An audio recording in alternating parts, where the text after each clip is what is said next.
Lead us and guide us, Father. Let this meeting be pleasing to you.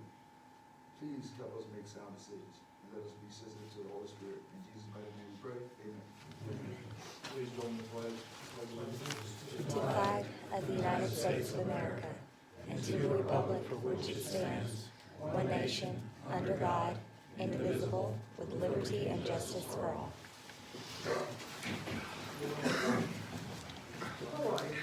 All right. Any amendments to the agenda?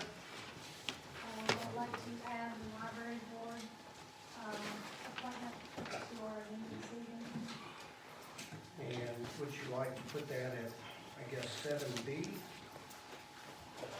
Yes, sir. Okay. Any others? Also, we have the concessions RFP extension request. Okay. Is that additional? Additional. Okay. Will that come in your report or Yes, sir, that can be under city manager, Okay. 6B if you want. 6B? Any others? Mayor, I make a motion we approve the agenda as amended. Thank you. And a second? All those in favor, signify by saying aye. Aye. Any opposed, no. The agenda is approved. Next, you have before you the consent agenda. Is there any, I'd like to have a motion that we approve that. Second. Any discussion on any of the items associated with the consent agenda? Hearing none, all those in favor of approving the consent agenda signify by saying aye. Aye. Any opposed, no. Thank you. Next, our city manager report. Mr. Silverman, MCC Park. Yes, sir, Mayor. The first item on the agenda pertains to MCC Park. At the December 18th, 2019 City Council meeting, there was a discussion on what to do in regards to the task order provided by Compton Engineering on improving MCC Park in 3 phases. The first phase was parking at $293,625. Phase 2 was a addition for an improvement on a basketball court at $161,000. And the final phase was buildings and parking. This came in at $396,000. What was recommended at that city council meeting was to send it over to the Recreation Commission to offer their input on. At the February Recreation Commission meeting, the Recreation Commission made a recommendation to, and I'm going to go straight from what was recommended. They approved the task order for MCC Park, providing Phase 2 is combined with Phase 1, with seeking additional funding from Jackson County. And basically what they said was they want the project to be done in 2 phases instead of 3. The other key component that you need to be aware of for this project is our current financing state, is we have $254,000 in community development block grant funds. A decision does not need to be made tonight, but in speaking with Alita Rayleigh, we do need to come to some type of consensus at July by the latest on what we want to do with this funding that we currently have for MCC Park. So, what's the total on the MCC Park? The total, all 3 phases, is about $900,000. All right. That's not what we're approving. Yeah, that's not what we're approving. That's what the estimate was. With the total 3 phases. Yes. And Jeff Clemens is here tonight as well, and he can talk a little bit about the task order to give you a little bit more information if you'd like. You have any questions for Jeff?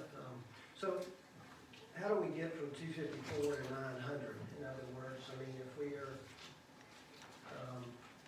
going to approve this, we don't have any money out of pocket, so how do we get there? Hey, Jeff, could you come up here and kind of give us an overview of where we are now, and Phase 1, Phase 2? Yeah, I don't know if you all have the benefit of having this in front of you, but the original task that we were requested to put together basically broke the project into 3 phases that were mentioned.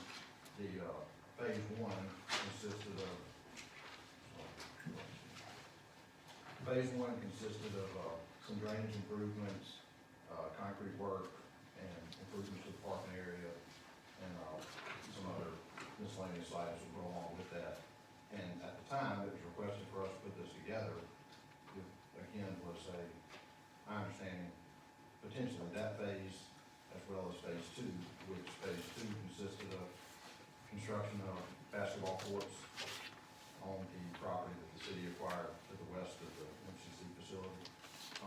Those two phases potentially would be funded through, again, at the time, the discussions were, some county assistance, the grant money that was identified, and potentially some of the rec bond money, which may or may not be available. So, the third phase put it up, quite a bit. It had buildings and some additional parking. Even with those items, the funding that were mentioned, I don't know that it ever got to the full 900,000, to construct all three phases. So that's where it stood. I'm looking at Jay as I'm asking you this question. I want to make sure I understand where the recognition's coming from. Are you recommending that all three phases be done, or are you giving sort of the initial approval for phases 1 and 2? Phases Just one- parking and the Phases basketball. 1 and 2, because of course, as we know, the city purchased out of the rec fund money, the property to the west. The way phase 1 works, with the parking that's done, the basketball court that is currently there will no longer exist. And the Recreation Commission does not stand on that ground, because that is the busiest basketball court in the city, and it needs to be replaced before we can move forward. So that's why we decided we would like to try to combine phase 1 and 2 together, to move forward with that project, so that, we can get the basketball court, because we've already acquired the property, that can be done. But also, we said that we maybe don't need the full amenities that were listed in the basketball court, so we would discuss those at a later date. The most important part that we wanted was, of course, the surface and the basketball goals, so basketball could be played. In that rendering from phase 2, there's fencing, there's lighting, there's other items that could be come back and added later. We were trying to, at the very least, get the basics of the basketball court replaced, so that area could be, completely wiped out, and, that the basketball court could be completed on the property that's already been acquired. And that was the same thing with the parking at MCC. Whatever part of it is not required by the ADA grant, if we can shave a few things off there to help with the basketball court, we just think it's important to get the basketball court pushed into phase 1, but still do the things we need to do to warrant the grants at MCC. So if there's a way we can cut something here to add something there to make it all gel together, we just think that's the best path forward. And as I understand it, I have some concerns about phase 3, I really do. And it's mostly financial. That, we're in, we put a lot of money into one project, and the funds are scarce, and as we've talked about many times before, I wanna make sure that we give some TLC to some of the other recreational activities in the city, be it basketball, soccer, pee-wee football. I mean, that we're not leaving anything else behind, and whether it's MCC Park or any other park, I'm a little reluctant to put what would amount to half of the reserve, or the money that we have left on the rec line into one facility. And so with that caveat, I'm generally in favor of these two, provided we can, I hope get some funding from the county. I mean, I sure would hate to use a lot of our rec line money again on one facility, even if that facility is heavily used. Understand it is, I see it frequently. I can't speak for Felix, but that's in his ward, it's right on the boundary of mine, and I go that way a lot, and it's almost always being used. And your point, Stephen, and I agree with what you said about all the projects and spreading it around, but of course, in the original agreement, before some unfortunate things happened in the very beginning, there was that basketball court was in the original plan, along with baseball, softball, as well as the basketball court at IGB Park in the original, in the original design when we wanted to move forward with that project. So some things changed and so forth, and I understand that. That's why, the other part of MCC Park that I wanted to add, that I wanted to see about getting improvements done, is for the older children, that I feel has been neglected, for baseball and softball, they're gonna need a place to play now, because there's not gonna be any, there's, you know, with the new complex does not provide for the older children. So we need to, that's why I'm, you know, wanting to invest some money in MCC Park, because it's gonna be needed not only for our older children, but also as we talk tournament, and I've talked to Mr. Jordan about it, those fields can offer overflow, if we get a larger tournament, those fields could be used as well. So I'm trying to make sure we have the amenities for the city to, if we're gonna dive into this, tournament, like baseball and softball. Well, I'm with Steven on that. We definitely need some, activity on our side, and it needs to be somewhat of improvement. I might not go down through there as frequently as some people, but from what I'm hearing, they definitely need, you know, something on that side of town, so. Absolutely. It just, and that's, you know, the city purchased that probably in the very beginning, when we got the bond money. You know, Orchard Road, right? Yes, sir, on Orchard Road, just to the west of MCC Park. That property was one of the first acquisitions used in the money that when we received it. So I just wanna move forward with that part, essentially, so that parking can be all done right, the basketball court's there, that we're, you know, if we need to move things around into the budget to make it work. I mean, also, not trying to pick up other money, Stephen, as we know, motel tax fund is there as well, if we need to reach into that fund as well to, help support some of this project. I also agree, you know, I kind of disagree. I would like to see the basketball courts too. I'd like for them to be a little versatile where you could have volleyball, you could have pickleball, you could do different things. So personally, myself, I'd like to see us invest more into the project to the west as far as having two and making it really nice. But Jeff, if I'm understanding this correctly tonight, we're just approving your task order for engineering, correct? Correct. For the project. For whichever. Okay, so how much leeway do we have as far as discussions about exactly what's gonna go in? Because I am also, like Councilman Burrows is, you know, I'd really like for that ADA money just to be, you know, do what we can and improve the whole park for the city. I mean, But there was, if you approve any or all parts of that task order, we're not just gonna start designing and come back in 3 months later, so okay, Right. here it is. Our first step would be do a preliminary, you know, layout of how everything works, and based on y'all's input, the rec commission's input, here's, you know, the features that each part of it's gonna.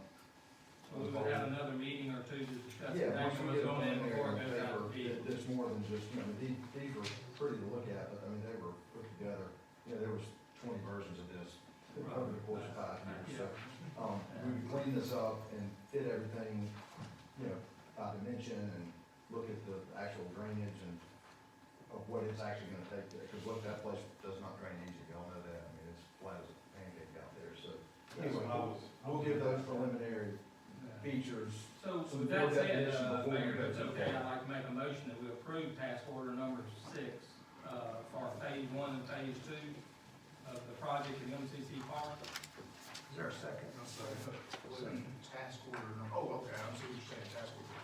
That's very good. So, look, I'm gonna say my part too. I like the idea of having 2 basketball courts there, and I like the idea of versatility, but we gotta live within a budget. And I mean, yeah, and I don't wanna see us, you know, kind of looking ahead, thinking we'll get a lot of money from our hotel motel tax, where that may have to go to keep our fields up, our main fields up. So I don't want to depend on that. I'd ask you, Jeff, just what's the bare bones that we can accomplish, you know, our drainage, maybe 2 basketball courts and our parking, and, you know, all that extra stuff, just do it at the least, you know, kind of that skeleton construction that we can get by with, that people would be happy with. Just understand we got budget constraints, and, you know, we can't go past that. So, Sure, and that's what those first 2 phases kind of envision. Okay. This is a meat and potatoes. The 3rd phase, it got a little, you know, more evolved, obviously, with what it was offering.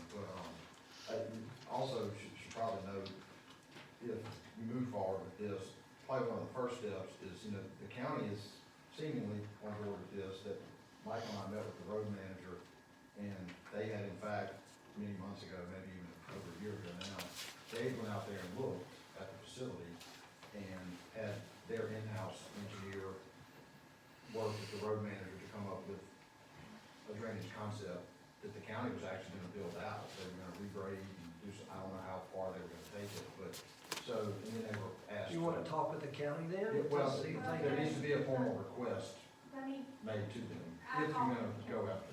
I talked with the county, and so I wanna say this, because I talked with the county. We need to ask the county for the things that we need as a city. We can't ask them for things that we want. So MCC Park at this point is used for one group, not for the citywide needs. So at this point, I don't wanna, and this is just me speaking, I don't wanna go ask them for the money to finish out this project, because we have infrastructure needs, and we have all other kinds of needs that we haven't even addressed up here. Because the city's not aware of them yet, but they will be. So I'm not comfortable going to ask the county for that money No, just yet. that's totally y'all's discretion. I was just saying, if you're gonna approach the Right, county, okay. that Well, I'm needs not to be ready to go revisited. approach the county just yet. Okay, motion and seconds on the floor to approve this. All those in favor signify by saying aye. Aye. Any opposed, no. Ayes have it. Next, Mr. Silverman, you have a 6B report. Yes, sir. This was a add-on pertaining to the RFP for the concessions for the Pascagoula Sportsplex. We have received one submission so far, but I would like to extend this RFP out for at least another week to 2 weeks, just to see if we can get a few more potential bidders. I've reached out to a few different concessionaires, and they might be sending in submissions, so I'd just like to give us a little more time. And on that note, the plan is, in speaking with our engineers, to have opening day on April 4th at the Pascagoula Sportsplex. When the games start on March 14th, they will be at 12th Street and Louise Street. Our rec department right now is working on a plan to address the concessions matter. I know Mr. Grace brought that up to me, and so we're looking at trying to have a smooth March 14th start date over at 12th Street and Louise Street, and plan for April 4th opening day at the Sportsplex. So why don't we make it 2 weeks to give you enough time? If you land somebody sooner, that'd be good. Can I hear a motion? I have one question, Michael. Now, I know that both of those leagues rely heavily on those concession funds for umpires, the umpires, and baseballs and that type of thing. You know, they're gonna be asking us for money. Chris, that's something you can answer. That's what we're trying to find out. They rely on those concession money, and neither league's really got the money to start. So They don't have that's any what money we're trying to left figure over out. last year? I mean, I don't know the budgets. I don't have that. Why not? I mean, it's not a rhetorical question. Scott's raised this issue before about, I'd like to know how much the leagues have. How much help do they need? If they need a lot of help, I understand that, but if they're sitting on thousands of dollars, then they don't need a handout from us to get started. They just had registration. They did. And this goes back to a conversation from a previous council meeting that Councilman McCollum brought up. Although that information has never, since I've been on the commission for the last almost 10 years now, has never been provided. It So should the be commission, provided. no.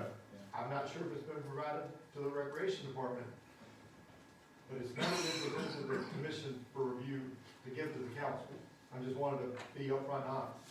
I'm not trying to hide or anything else, I'm just being honest about it. I know we discussed that for the future, that we're gonna definitely need to change the, field use agreements and so forth, which I've never seen the field use agreement, but I do believe that needs to be reviewed at some point, Mr. Silverman and the council, so that we can be able to review those statements, because I don't know, I can't do the numbers. At our last road meeting, Jay gave us specifically bring that up. I don't know if baseball had anybody there, I know softball did. They were supposed to be working on getting that. I haven't heard anything from baseball, if they were working on it. I've seen, softball has paper, I've seen it, I might even have it. I will have y'all a copy on both sides next Tuesday, I will make sure that happens. But I know, I sent Michael, a list the other day, operating costs with bills, normal umpires, pay about $700 a night. So, Understand Pascagoula Youth Baseball is a 501c3 entity. And there's only one reason to do that, and that's when you wanna go out and get donations from, benefactors and contributors. Well, if they're getting money from others, and I'm all for them, I'd probably give them money myself. But if that's what's going on, then I think we need to know that, because that might reduce the burden on the taxpayers. I fully support that effort, but we need to know where the money's coming from and what it's being used for. So look, I'm just a little point of order. We're talking about, the request was to extend the search for a vendor for 2 weeks or a week. Yes, sir. So that's the point of order. This other part, we're gonna have to kind of have a discussion. I mean, we're gonna have to say, what's the expectation and what we can do, so, maybe it would be helpful, so you've heard, and not to bog us down, you've heard what's been requested here about how much money is available. Why don't y'all see if you can sort down and see what the needs are, see if you can match it up with what money is available, and then we can see if we need to fill in the gap some kind of way with some type of split. So, and let's bring that back for our next meeting. Okay.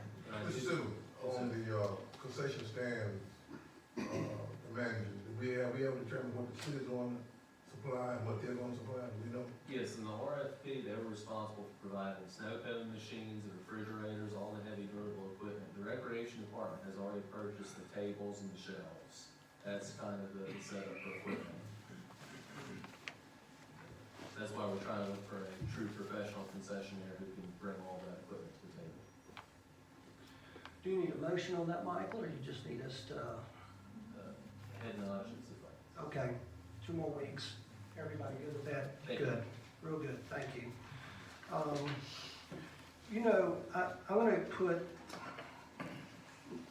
Ms. Commer's, the library board, I'm gonna put that next as opposed, and I'll just do the goals last. So, yield the floor to you, and you have. Well, I don't wanna facilitate that, I just No. added it to the agenda. Sure. Mr. Mayor, I think we all received a letter from Kathy Blackwell Parker indicating that due to personal reasons, she was going to be unable to assume the position of Pascagoula representative on the Jackson George Regional Library System Board of Directors. So, Okay. with that notice, I think we need to revisit the issue. I don't think there's any need to re-interview. There were only 2 other candidates. Correct. We met them just last week, so, unless there's further discussion, perhaps just make a motion to, Sure, would you like to make a motion?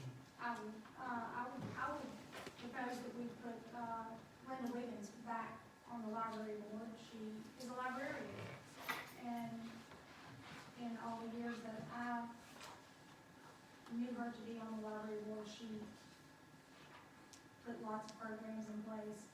When we interviewed those candidates, she was the only candidate who was aware of the most important issue going on in the library. So I move that we. Okay, there's a motion, is there a second? Second. All in favor, signify by saying aye. Aye. Any opposed, no? All right, you'll notify Ms. Wiggins. Yes, sir. And, I didn't say this last time, and it needed to be said, and I just, I hate when I forget something. When all the people, the candidates came up here and interviewed, they're saying, I'm willing to give my time on behalf of the city, free of charge, without any constraints, and I'm doing it just because I wanna give back. And so we should really, in a public way, thank all those who submit themselves to serve on the different boards that we have. It's an important job, it's important work that we do, and we appreciate everybody that applied. So, Mr. Mayor, if I could add one other thing too, and that is, the fact that we vote for a person, or that any member of the council votes for a person, is not a vote against anyone. All of those people were qualified, all of those people would have done, I think, a good job, but we have to make hard choices, and sometimes these are the hardest choices, because you know the people that are out there. So, in the event, just, I appreciate and echo what you said about everyone stepping up to serve. sure, very good, Dan, thank you. Look, next we'll turn to the series of goals. This is a little sheet of paper there in front of you.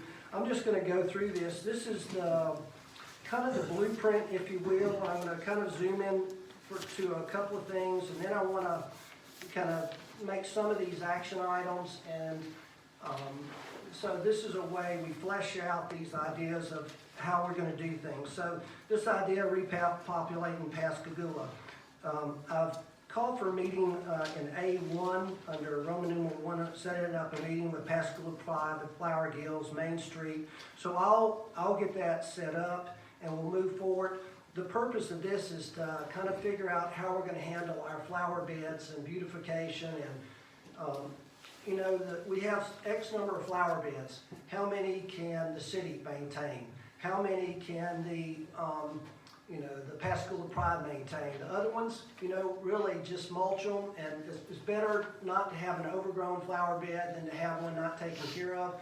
If we plant anything in the future, let's have a plan to how we're gonna take care of it. If not, let's don't plant it. So that's that kind of, and I'll get them to help. This is a kind of important group to look at other things. You know, I had a meeting with Public Works and on Friday, and there's just this, I want to say, it's not disarray, but it's just not people not knowing what everybody else does. The rec department handles some things that they're responsible for beautification for. The Public Works handles some other things. We have a contract with Turf Masters that handle other things. I've asked Michael to come up with a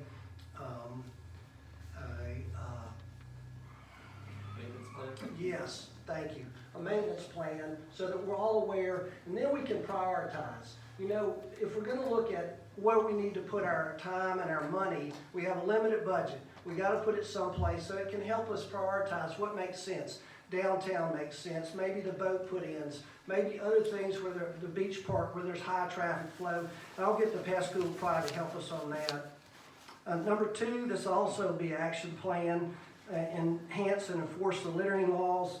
Look, you know, littering at the very heart of what it is a disrespect issue. It's when people don't respect other people. Clearly, our city, 80% of the people don't litter. There's 20% that do, and we need to hold them accountable if they are disrespectful to the city. I've asked, I met with the police chief and the city manager. I'm gonna ask them to come back with a plan for us on how they do that. And the way I envision this is we have these action items and then we have report back. So within the context of our strategic plan, we talk about things, people go make recommendations, and they come back and give us their recommendations so we can act on them. This one, you know, there's a couple of components to it. There's signs, there's enforcement, there's how we publicize the campaign, there's engaging other groups and students, which Councilwoman Comer and I talked about. There's a lot of people get credit for having to do things on behalf of the community. And then there's the education component we'll want to get the superintendent involved with, kind of how we understand and how we view litter in our city. So that's under that. Mr. Mayor, if I can interrupt you just a second, you know, Mr. Porter came up with a good plan to pick up Pascagoula. Sure. And I think it worked very well. I would like to see us continue that. Okay, was that fleshed out? Was there like something where there was a structure to it? Well, it was, but it was different, as you mentioned, the schools and the different people who Okay. go by and pick up. But matter of fact, I'd like to say let's keep it and expand it. So, Okay. you know, but I thought, I mean, it's a pretty good starting point, and I think Sure. we could just continue to expand it. Well, let's do this, Mr. Silverman, if you'll take that plan to the chief. You know, the biggest thing is, there's 2 components. There's one of decreasing the flow of littering, which we hope we can do with some, either our fines that are on the books and the way that we enforce those fines. And then there's that other component is how we clean it up. So why don't y'all get that plan and let's look at, kind of put them all together. Number B, this idea to look at addressing barriers to repopulation. This 101 is kind of an interesting one to me because I bumped up against it several times about the policies regarding our abatements for housing and new businesses. You know, I had a builder Saturday said, I didn't know we had all these abatements. I didn't know we had discounts for our hookups. Do y'all know what they are on our council? $5,000 credit, $5,000 credit. That's correct, yes. And the abatements, is there a tax abatement associated with it, or is that? There are residential and commercial tax abatements available depending upon the type of structure built and the location of the commercial business. Where is that publicized? I believe it's on our website. Okay. Look, as far as I'm concerned, everybody in the world ought to know what that is. So if it's not on our website, we need to blow it up on our website. If it certainly should be in the place where you go, in your office, Donovan, it should be in big bold letters. It should be a place where we actually say, we're open for business in Pascagoula, and we have the best enticement on the Gulf Coast. We've got to do a better job with that. And that'll come under our communications, but you know, I see that as something that no one knows about, and we gotta try to fix that problem. Number 2, the set meeting with realtors, insurance agents, and Jackson County Economic Development. I envision that as, you know, this idea of bringing people together and looking at the barriers. What are they? What's our... And so here's what I like to do. Nobody knows how we compare with anybody else. For example, there's so much misinformation out there. They'll say, well, the taxes are so much higher here than any place else. The utilities are higher. I want to operate out of facts. I want us to be data-driven. And so, for example, I'd like to see what $150,000 house compares with taxes, utilities, insurance, what it compares with like Ocean Springs, Goshen, Moss Point, Mobile. Matt, I'd like you to kind of take the lead on this one, if you would, and make that an action item. And I think it is what it is. If we're competitive with all those people, we ought to just put it up there so everybody can see. This is what we are. This is a front-end discount that you get, so it may be an incentive for you to build here, but we can't be afraid of the data. It is what it is, and we got to know what it is to be productive. I'm also going to ask, you know, we're counting on increased revenue through the multiplier effect with taxes, both sales tax and ad valorem taxes. You know, frankly, I'm not sure if that's enough. You know, we're counting on that, but I don't know what that number is. I called Jackson County Economic Development today to see if they could give us a number. For a family of 4 people, what does that mean? How much do they generate for us?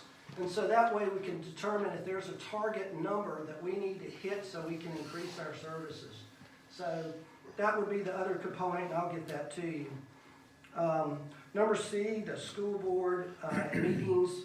You know, we've got to have a great relationship with them. We need to, you know, we need to ask them the questions. You know, again, you know, how do we help them be successful, and how they help us to be successful. But it's all of these things that we talked about at that interview. What's the approach to the language barrier? How do you move the C schools to B schools? Is there a teacher attrition issue in our schools? How does that compare with other schools? Again, I want to know the data. I just want to look at it and compare it with other schools. So again, that won't be an action item right now, but this is something that we need to move forward, and I'll make sure I have that visit.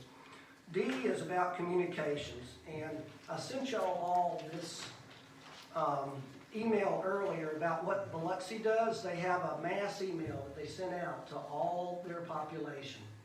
And I sent it to you guys. You know, I got it on my phone, but it comes out either weekly or bi-weekly. And that mass email, we've got to get where we're pushing out data and not people having to go to a place and pull it. So they have to go to a website to pull information about the city. We've got to get where we're pushing it out. It's like the paper that arrives every week. The email comes out, you get it, so it says three or four things. Here's all the streets under construction, and here's when we expect them to be finished. Here's the activities for the next 2 weeks that are going on around town. We can have Main Street contribute to it. We can have the Chamber contribute to it. We can have Pascagoula Pride, or who else is involved in either events or festivals. And so we have a record of what's going on that we remind people so we can increase their participation.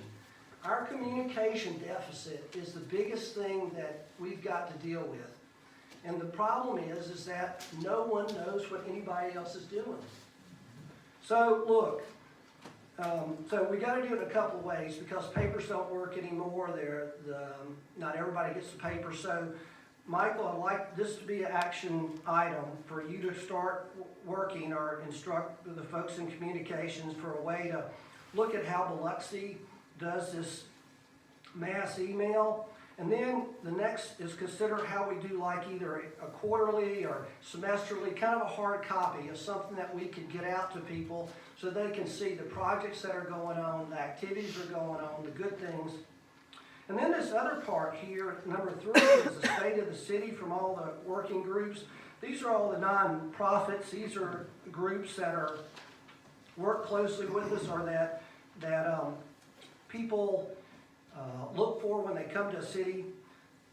You know, when I go to each of these, I don't know, do y'all know what everything that Pascagoula Main Street does?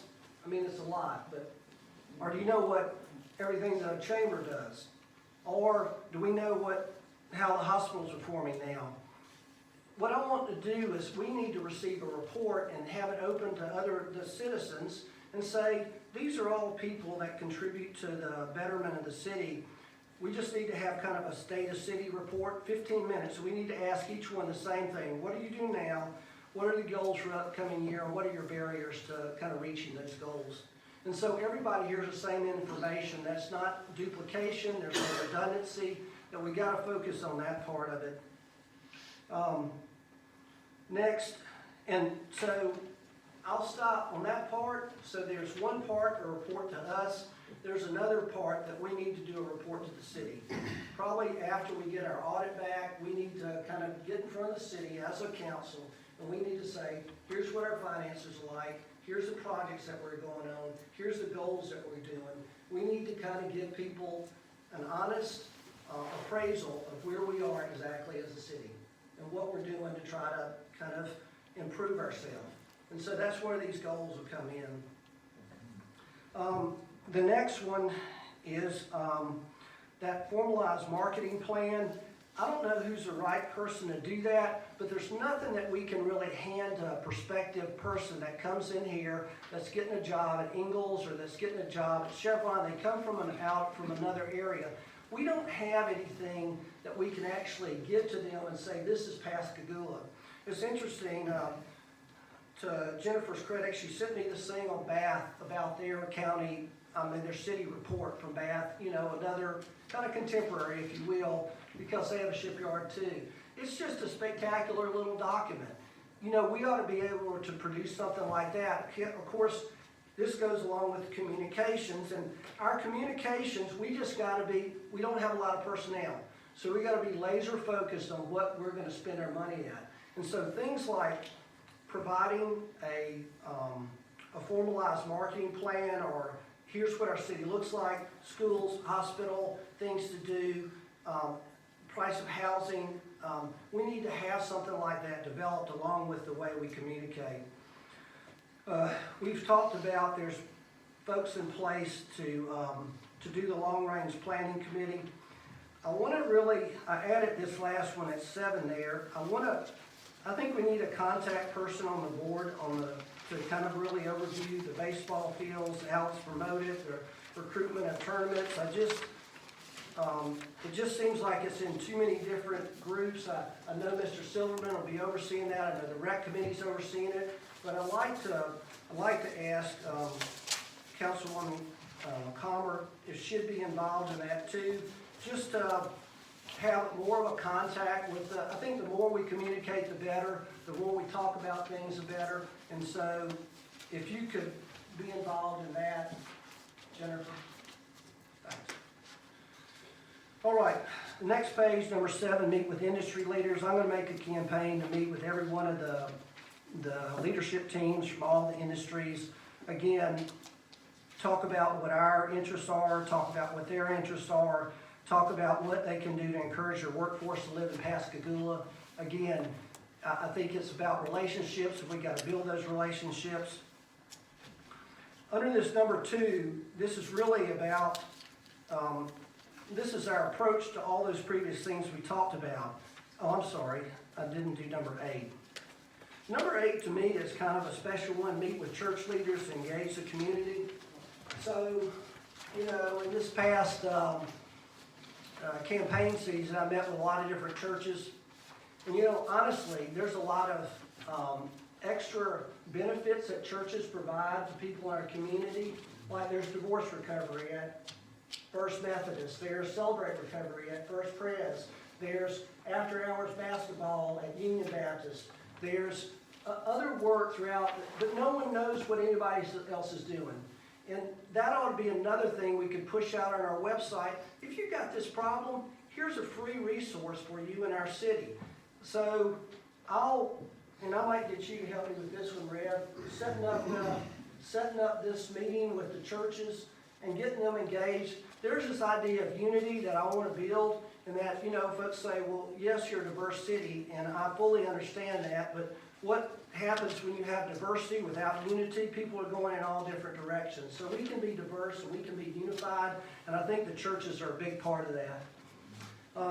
This next one, culture change, again, that's how we get to where we're going, the attention to details. I talked to Jeff when we met with Public Works, and you know, this idea of potholes and not being filled up and going 2 or 3 weeks, you know, we just can't have that anymore. And you know, a few days or filling up, you know, if they do several in a row, come in and fill them up, but this idea of it's lasting 2 or 3 weeks, or the hole behind Jerry Lee staying there 2 months, it's gotta end. And so the vendors, we gotta hold them to the same level of accountability that we hold ourselves to.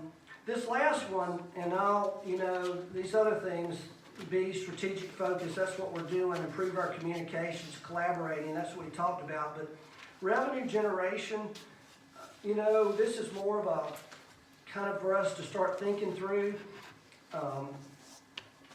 Is there a cost-benefit ratio with having a grant writer? And if they generate so much money in grants, is it worth us investing in that? If we know what the grants are, if we have projects out there, is there money available? When I'm at those Pascagoula PRA meetings, and even the Pascagoula, well, PRA specifically, they have a lot. There's other people like South Mississippi Redevelopment. There's several other organizations that there's money out there. We just got to figure out how we need the money.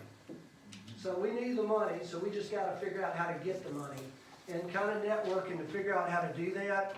The other part is, you know, I talked about promotion of our rec complex and scheduling tournaments.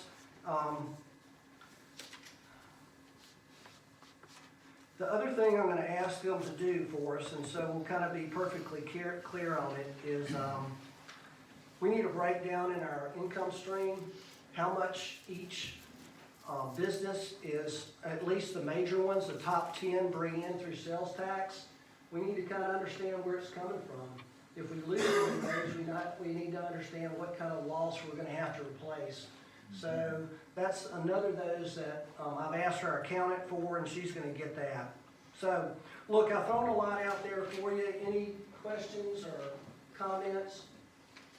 I think you've done well with all these things that you presented to us. We can all just get to work and contribute. You know, like I said, make people aware of what we have to offer and all of that. We just need to get more active, just, you know, push this thing. Is there a way to push, you know, you're talking about pushing all this, push the, I'm gonna call them covenants, I'm not sure what they're called in the city, but the residential and business covenants of how they're supposed to maintain their buildings and their grounds, and even if it's a vacant building, and then a way to hold them accountable to that. Because you talk about industry leaders with people, so when I bring people in and we go to lunch, I turn on Orchard Road, which turns into Automobile Highway. Nobody that sees that immediately is thinking, I wanna move to Pascagoula. Right. And all those businesses are doing a lot of business, or they wouldn't have all those cars and stuff piled up inside.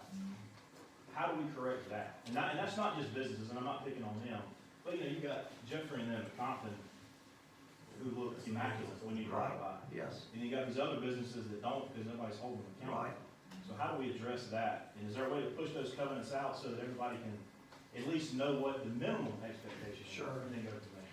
So Donovan, is that your department? Some of that would be my department, yes, sir. Why don't you, so that's the question. The question is, what's the minimal standards that we have for the appearance of a business or a house, if there is any for a house, but for a business, what's the minimal standards? And then, is there any type of, enforcement? It may be that we get this thing ramped up, like pick up Pascagoula, we get it ramped up, and it may be enough peer pressure to make people try to do the right thing. I just want us to all buy into this idea of, we can be a clean little city, or we can be a dirty little city, and it reflects on what we are. And so, we've got to make a choice, and the folks that want to help us are going to come on board, and we'll, start building that. But that's a good point, and I guess that's what the value of everybody working together. And so we'll get more of that kind of stuff from Pascagoula Bride. Hopefully when I do that meeting, y'all are welcome to come. We'll make it a public meeting so people can have input. When you said about, the realtors, I think it'd be great if a real estate company has a home for sale for someone, to make those people, I don't know if they need to get them to cut their lawns more often or pick the trash up around them, but just make sure that the lawns are cut, know how to grass. I see homes that are for sale and the grass is high. That doesn't make sense, so I think, even Matt would know more about that than maybe most of us, but is that something that's required, or is that something that's We monitor grass. I think we have a couple guys right now driving around and looking at the yard gets out here and we do Right. cut it. So, And then with the garbage, with the garbage being picked up, a lot of people, they put loose trash in garbage, they're dump. Trash is everywhere, especially in my part of town, I'm seeing that. It may stay up for 2 or 3 days, before it blows away or ends up in a ditch and clogs up some drainage, and then we got some more problems. And I think there's ordinances for most everything we've been talking about. It comes down to enforcement. Right. Right, and so we hope that people will move forward voluntarily, but if there's not, maybe we did have to kind of say, we're gonna have ordinances and we're gonna make a commitment to the way we look, and so it matters. It matters because we want people to live here. All right, look, what I'd like to do is just get a general motion to just approve this in a general way and as a blueprint, and we'll receive our action items back in the form of the appearance and beautification, the realtors, communications. We'll set a date for a state of the city report, a state of our report back to the city, meeting with church leaders, and we'll see what we can get back from them. A motion? I make a motion to approve these goals. Second. Any other discussion? All those in favor signify by saying aye. Aye. Any opposed? No? Okay, thank you. All right, we're gonna need to move in executive session, so can I get a motion? Mr. Mayor, I make a motion, we go into a closed session to determine whether or not an executive session is necessary. Any further discussion? All in favor, signify by saying aye. Aye. Any opposed? No? Thank you. Michael?